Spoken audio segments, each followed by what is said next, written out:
टुनटुन का घर टूट चुका था, इसीलिए बुलबुल टुनटुन को अपने घर में रहने के लिए बुलाती है। टुनटुन भी बुलबुल के घर आ जाती है, लेकिन टुनटुन कुछ उदास उदास सी लग रही थी।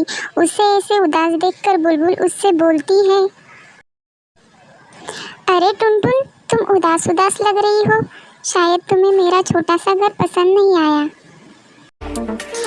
अरे नहीं नहीं बुलबुल, तुम ये क्या बोल रही हो? अरे तो तुम ऐसे उदास उदास बैठी हो तो इसीलिए मुझे ऐसा लगा। नहीं टुनटुन, मुझे तो तुम्हारा प्यारा सा छोटा सा घर बहुत पसंद आया। तो फिर तुम ऐसे उदास उदास क्यों बैठी हो?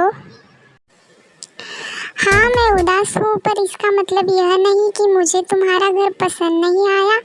मैं उदास हूँ क्योंकि मेरा प्यारा सा घर टूट गया है। उस घर में मेरी बहुत सारी यादें थी। वह घर छोटा सा और बहुत पुराना था, पर घर तो घर होता है ना बुलबुल। घर छोटा हो या बड़ा, इससे मुझे कोई फ़र्क नहीं पड़ता, क्योंकि अपना घर तो अपना घर होता है।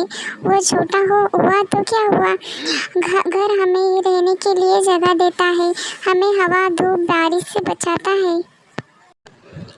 अरे वाह बुलबुल, तुम कितनी अच्छी सोच रखती हो। तुम्हारी सारी बातें सुनकर तो मुझे मेरे घर का भी महत्व समझ आया, और तुम क्यों उदास बैठी थी यह भी समझ आया।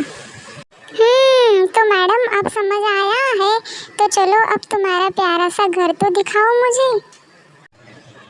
और फिर बुलबुल टुनटुन को उसका घर दिखाने ले जाती है, और फिर वह टुनटुन को उसका किचन दिखाती है, फिर उसकी गैलरी दिखाती है, और फिर बाद में उसे उसका टीवी रूम सब कुछ दिखाती है।